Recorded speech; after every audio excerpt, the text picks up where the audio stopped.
Hello అండి, నేను మీ Mounika. Welcome to my channel VR cooking and vlogs. Non veg లవర్స్కి ఎవరికైనా చికెన్ పికిల్ అంటే ఎవరికి నచ్చదు చెప్పండి. ఇలాంటి చికెన్ పికిల్ని చాలా ఈజీగా, టేస్టీగా అండ్ సింపుల్గా ఎవరైనా చేసుకోవచ్చు అనమాట. ఈవెన్ బ్యాచిలర్స్ కూడా ఈ వీడియో చూసి చికెన్ పికిల్ని చాలా ఈజీగా చేసుకోవచ్చు. చాలా తక్కువ ఇంగ్రీడియంట్స్తో నేను ఈ పికిల్ని అయితే చెప్పబోతున్నాను.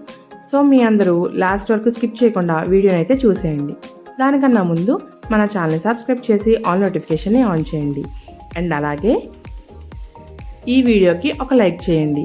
అండ్ మీరు కూడా ట్రై చేసి ఎలా వచ్చిందో కామెంట్ చేయండి. మరి ఏమాత్రం ఆలస్యం చేయకుండా మనం వీడియోలోకి వెళ్ళిపోదాం. ముందుగా ఇలా 1/2 kg చికెన్ని తీసుకున్నానండి. అందులో కొంచెం ఉప్పు అండ్ అలాగే పసుపు వేసి బాగా పట్టించండి. ఇది బాగా పట్టించి ఒక్క 10 నిమిషాలు పక్కన పెట్టేసుకోండి. పక్కన పెట్టుకున్న తర్వాత వీటిలో కొంచెం వాటర్ వేసి స్టవ్ ఆన్ చేసి ఆ వాటర్ అంతా ఇంకిపోయే వరకు చికెన్ ఉడికించుకోండి. దగ్గరుండి సిమ్లో పెట్టుకొని ఉడికించుకోండి. అలా అయితే మనకి చికెన్ సాఫ్ట్గా వస్తుంది. ఇలా ఉడికిన చికెన్ని మనం ఇంకో బాండీలో ఆయిల్ వేసి ఈ చికెన్ అంతా ఫ్రై అవ్వడానికి సరిపడా, అంటే మనం ఇప్పుడు వేసుకున్న ఆయిల్తోనే పికిల్ పట్టుకుంటాం అనమాట. కొంచెం ఎక్కువగా వేసుకున్నా ఏం ప్రాబ్లం లేదు. ఇలా ఆయిల్ వేడెక్కిన తర్వాత చికెన్ ముక్కలన్నిటినీ వేసుకొని మీడియం ఫ్లేమ్లో పెట్టి చక్కగా నిదానంగా వేయించుకోండి. ఈ ముక్కల్ని బాగా ఎర్రగా వేపుకుంటే గట్టిపడిపోతాయి. అలా అని సరిగ్గా వేపకపోతే పచ్చడి త్వరగా పాడైపోతుంది. అండ్ అలా కాకుండా నేను ఇప్పుడు వీడియోలో చూపిస్తున్నట్టుగా ఇలా గోల్డెన్ బ్రౌన్ కలర్ వచ్చే వరకు వేయించుకోండి, సరిపోతుంది. అలా వేయించుకున్నట్టయితే మీకు చికెన్ పీస్ తినడానికి కూడా చాలా బాగుంటుంది. ఇలా వేయించుకున్న వాటిని పక్కకు తీసేసుకుందాం.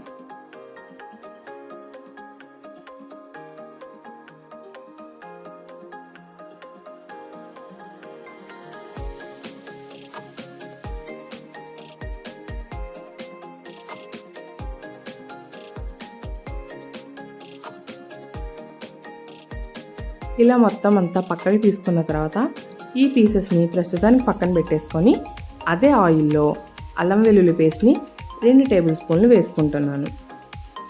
ఈ అల్లం వెల్లుల్లి పేస్ట్ని కూడా చక్కగా నిదానంగా కలుపుకుంటూ వేపుకోండి. ఈ అల్లం వెల్లుల్లి పేస్ట్ కూడా మనకి గోల్డెన్ బ్రౌన్ కలర్ రావాలి. అలా వచ్చినప్పుడే మనకి పచ్చడి చాలా బాగుంటుంది. చూసారు కదా, కొంచెం కొంచెం కలర్ మారుతుంది. ఇప్పుడు బాగా వేగిపోయిన తర్వాత మనకి ఇలా బబుల్స్ అనేవి ఎక్కువగా వస్తాయి అన్నమాట. చూసారు కదా, మనకు ఇప్పుడు అల్లం వెల్లుల్లి పేస్ట్ ఎలాగా వేగిందో. సో ఇలా వేగిన తర్వాత ఇందులోనే ఉప్పునైతే వేసుకుంటున్నాను. నేను మీకు 1/2 గ్లాస్ చూపిస్తున్నాను కానీ అంతా వేయలేదండి, కొంచెం ఉంచుకున్నాను. ఎందుకంటే సాల్ట్ మనం చికెన్లో కూడా వేసాము. మనకు ఒకవేళ సరిపోకపోతే లాస్ట్లో మళ్ళీ యాడ్ చేసుకోవచ్చు. సో సాల్ట్ కొంచెమే వేసుకున్నాను, దాదాపు 3 టేబుల్ స్పూన్లు. పచ్చడి మాత్రం 1 గ్లాస్ వేసుకున్నానండి. చిన్న టీ గ్లాస్ ఉంటుంది కదా, దాంతో. అదే గ్లాస్తో గరం మసాలా పౌడర్ని కూడా 3/4 గ్లాస్ వేసుకున్నాను. ఇలా వేసుకున్నాక అన్నిటినీ బాగా కలుపుకోండి. స్టవ్ ఆఫ్ చేసేసి కలుపుకోవాలండి. తర్వాత ఇందులోనే చికెన్ పీసెస్ని కూడా వేసి బాగా కలుపుకోండి. అల్లం వెల్లుల్లి పేస్ట్ వేగిన తర్వాత స్టవ్ ఆఫ్ చేసేసి ఉప్పు, కారం, గరం మసాలాని మనం వేసుకోవాలి. ఇప్పుడు ఇలా చికెన్ పీసెస్ని కూడా పూర్తిగా కలుపుకున్నాక పచ్చడి బాగా చల్లారిపోయిన తర్వాత నేను 3 నిమ్మకాయల రసాన్ని అయితే ఇందులో కలుపుకున్నాను అనమాట. ఇలా కొంచెం కొంచెంగా వేసుకొని కలుపుకోండి. ఇలా కలుపుకున్న పచ్చడిని మీరు ఇప్పుడు ఉప్పు చూసుకున్నట్టయితే, ఒకవేళ ఉప్పు తక్కువగా అనిపిస్తే మీరు ఇప్పుడైతే యాడ్ చేసుకోవచ్చు. అండ్ అలాగే మిగతా స్పైసెస్ని కూడా మీకు కావాల్సినట్టుగా యాడ్ చేసుకోవచ్చు. మీకు మ్యాక్సిమం గరం మసాలా, అల్లం వెల్లుల్లి పేస్ట్ అన్నీ సరిపోతాయండి. మీరు చూసుకోవాల్సిందల్లా ఉప్పు, పులుపు మాత్రమే. ఇలా అన్నిటినీ కలుపుకున్న తర్వాత ఈ పచ్చడిని గ్లాస్ జార్లో కానీ జాడీలో కానీ తీసుకొని మనం స్టోర్ చేసుకున్నట్టయితే మీకు 1 మంత్ వరకు బయట ఉంచుకున్న ఏమాత్రం ఫ్లేవర్ మారకుండా చాలా బాగుంటుంది.